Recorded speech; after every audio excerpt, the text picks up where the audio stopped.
Imagine your child dreading school every morning or getting sick to their stomach every time their phone buzzes. Would you know if they were being bullied? More importantly, would they tell you? Bullying isn't always obvious. It doesn't just happen in school hallways. It happens online, group chats, and even video games. And for some kids, it's relentless. In this video, we'll break down the warning signs of bullying, whether your child is a victim or a bully themselves. Explain the difference between in-person and digital bullying, and share 3 strategies that can help create a safer environment for every child.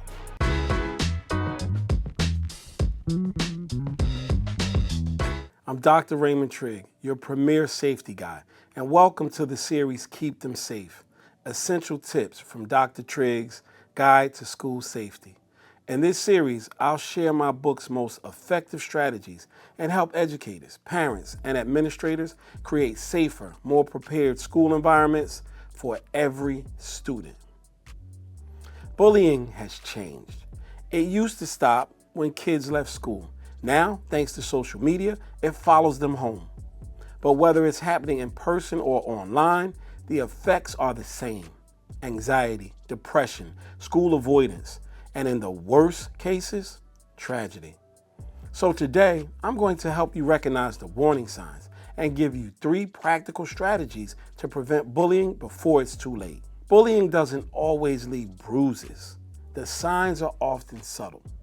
But if you know what to look for, you can catch it early. Emotional changes, sudden mood swings, anxiety or unexplained sadness, avoidance behaviors, not wanting to attend school or avoiding social events, changes in sleep or eating habits, trouble sleeping, loss of appetite, or eating more than usual, unexplained injuries or lost items, torn clothing, missed belongings, or vague excuses for bruises, declining grades or interest in school, loss of motivation, or a sudden drop in academic performance. But what if your child is the one bullying others? Here are some signs a child might be engaging in bullying. Increased aggression, more argumentative or dismissive at home.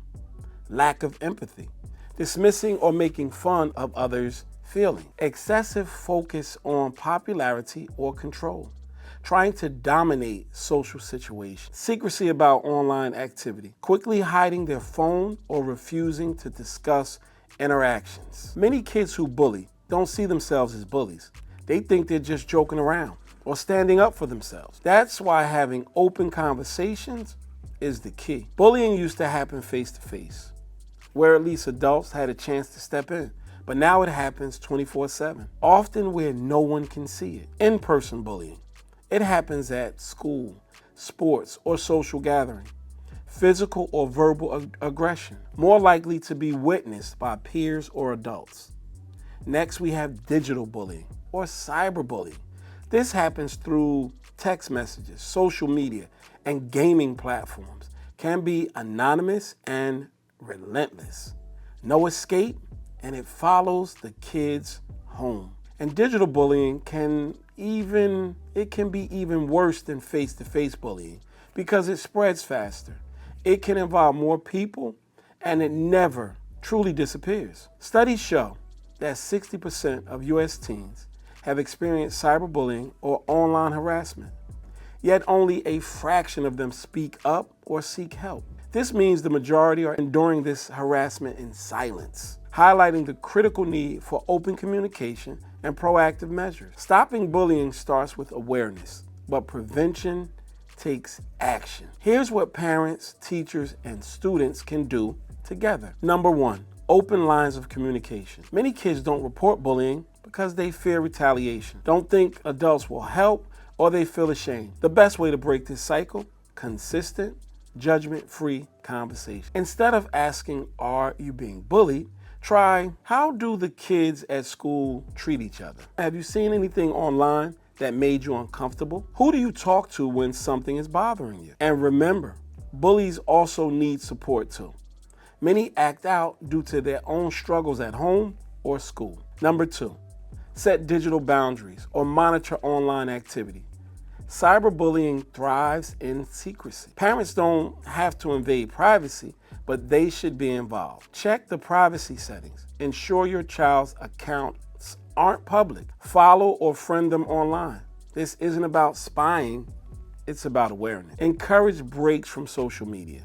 Too much time online increases the risk of exposure to harmful behavior. And most importantly, let them know if they ever feel unsafe online, they can come to you without fear or punishment. Number 3, teach kids to be upstanders, not bystanders. Many kids witness bullying, but few step in because they don't know how. But the truth is, bullies thrive on silence. Teaching kids how to be upstanders instead of bystanders can make all of the difference. Speak up. If safe, call out the bullying behavior. Support the victim. Even a small gesture like sitting with them at lunch can help. Report it. Kids may not want to snitch, but reporting can prevent harm. Like I said earlier, bullying thrives in silence, but it can be stopped by staying informed, keeping communication open, and empowering kids to take action. We can create a safer, more supportive environment for every child. Grab my book, Keep Them Safe, at drraymondtrigg.com for more in-depth strategies. And if you want a safer environment, the Ultimate School Safety Guide is packed with know-how strategies for parents, teachers, and administrators. From digital safety and cyberbullying prevention to conflict resolution, emergency preparedness, and parent resources, this guide has everything you need to protect students and create a secure learning space. So make sure you grab your copy. Have you or someone you know dealt with bullying? Let's talk about it. Leave it in the comments and I'll see it. If you found this video helpful, make sure you like, subscribe, and share it with others, because when it comes to school safety, student safety, and digital safety, we all play an important role. And as always, remember to play it safe.